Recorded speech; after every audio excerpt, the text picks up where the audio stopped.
That rematch against Westpo and George Stamos. Early on in this one, Emmanuel Lenore gets loose. He's in that secondary. Sets Westpo up first and goal inside the 10-yard line. And from there, George Stamos takes it in and cashes it in.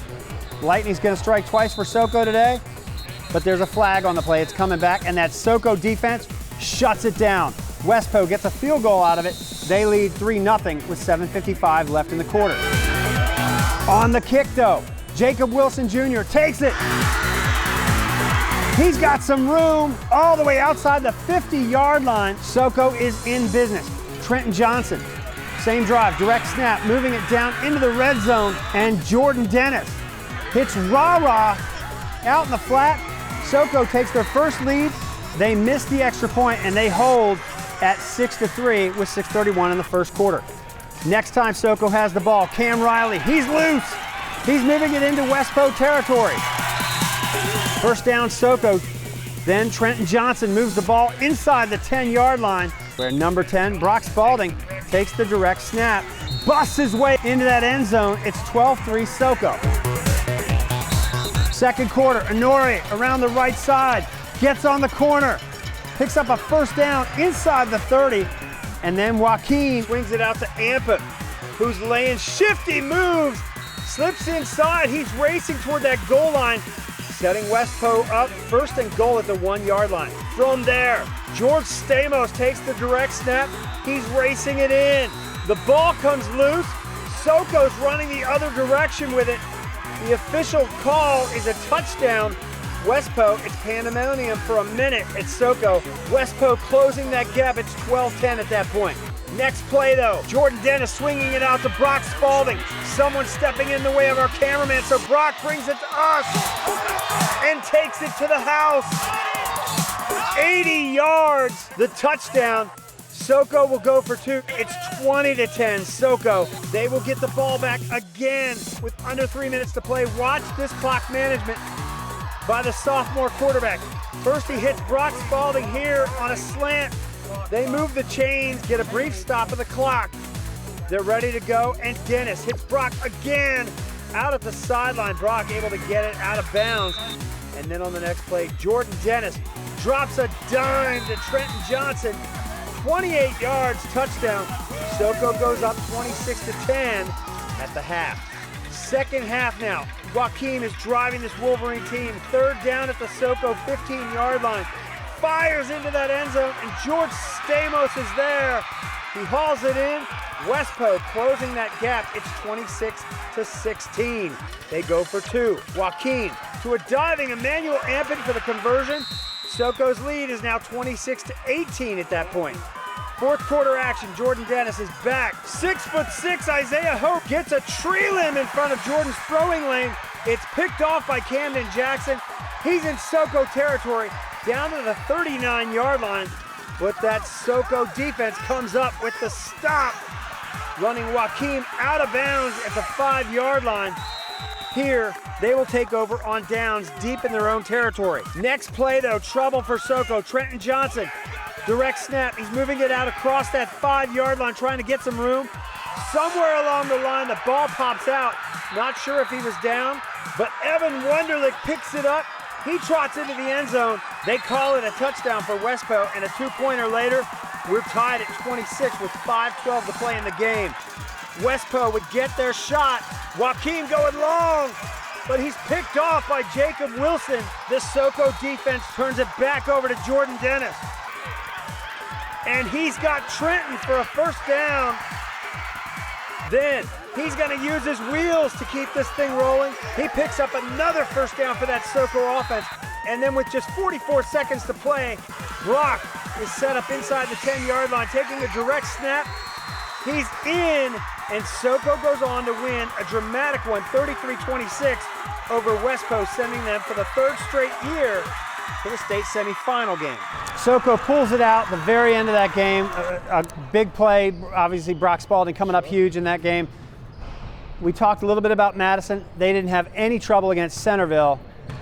Soco, in dramatic fashion, wins theirs. They're gonna face each other this weekend. what do you see? What I see first and foremost, and again, we touched on this a couple of weeks ago, all credit in the world to Brock Spalding, right? And all of the talk about the Virginia version of the high-def Heisman, it's been sealed away as clear as it was for Jaden Sarray before. Just an outstanding season by Brock, an outstanding career by Brock Spalding as well. So give that young man credit. But this South County team, they've turned on a dime here after showing huge vulnerability earlier in the year because they were too dependent on Brock. I know that you said that before. Now you look at the emergence of Trenton Johnson. Now you look at Ra Wesley turning into a star. Now you look at Cameron Riley running the ball and you see Jordan Dennis beginning to protect the ball a little bit more. And even more importantly, they've gotten over a couple of the losses that they had on that revenge tour, making it real in their mind that they are a championship contender. Real in their mind. Now, I think you were kind of bruising some feelings in Vienna over there talking about Brock Spalding. They take it very personal when you talk about any other offensive player other than Alex Dredge. They believe that he is the best running back in the state. Now, here's the thing. I think clearly, and I think you do too, these are the two very best 6A teams in the state of Virginia right now. Arguably, arguably Stonebridge is a real power team. These are the two. I've gotten out and I've seen a lot of these schools practice during two-a-days in the summer workouts, and I can tell you right now, these are the two best worked out teams out of anyone. And I'm talking including Stonebridge, including Westfield, everybody. These two teams' practices are amazing. And oddly enough, the two teams resemble the way they practice.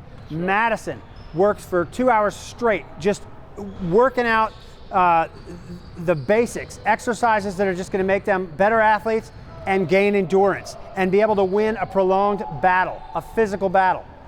Soco, the faster team, they play faster. Their workout is 2 hours straight of precision, period after period after period, not only going with high tempo, but learning to focus on a lot of things quickly. And those two game plans are going to collide this week. Madison, I think, probably this year has an advantage that they didn't have last year. I think the senior leadership is on the Madison squad. This team is more mature. They're physically a little bit stronger, but that Soco team plays faster, and they have a few more dynamic skill players. It's going to be a crazy matchup. I'm excited to see this one, Chad, because I tell you, I have to say, I give the advantage a little bit to Madison in this one because of their maturity.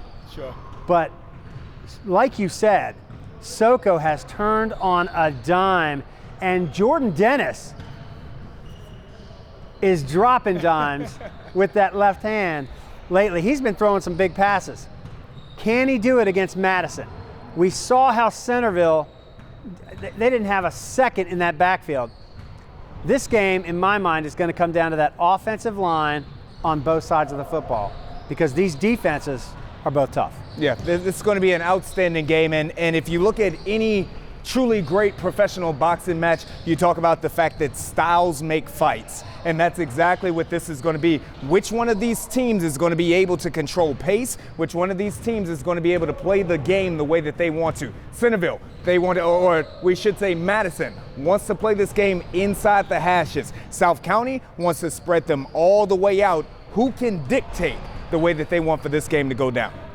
And I will tell you, Madison has a sour taste in their mouth. First of all, this is a class team. They always talk about being classy. Last week, even after they won that game, just destroying Centerville, in the huddle, Coach Counts told his team, let's go out there with class, guys. Let's just keep our mouths quiet. Last year in that game in the spring, it came down to a pass interference call where all the Madison kids were celebrating. They thought they had won the game after a John Hurley breakup. And there was a flag thrown, pass interference. Soco gets another shot at it, they win the game. I know that is on the minds of this Madison squad. And Madison, I have seen when they come out mad this year, they absolutely dismantle the teams that they're playing. Now, however, you've got a very proud team in Coach Tynan Rolander's Soco Stallions, and they also have a little bit of a chip on their shoulder.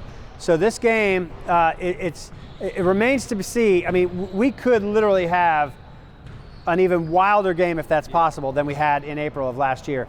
Chad, Sure. let's pick this one. What do you got going on? In the spring, it was an absolute instant classic. In that game, I kind of fell in love with this Madison team. Again, a lot of those student athletes were juniors, and they took Soco to the absolute limit. If you run this back to week 1, even into the preseason, I've had Madison pegged all season long to represent Northern Virginia in the VA 6A. Reason being, like you said, the experience on that squad. What you cannot account for is a senior quarterback, especially not one that's all district like Connor Berry. What you cannot account for is a running back like Alex Dredge, who runs the ball hard, who plays with passion, and who is loved and adored by his teammates the way that that young man is. You can't talk about a defense that plays on one string like a unit like Madison does.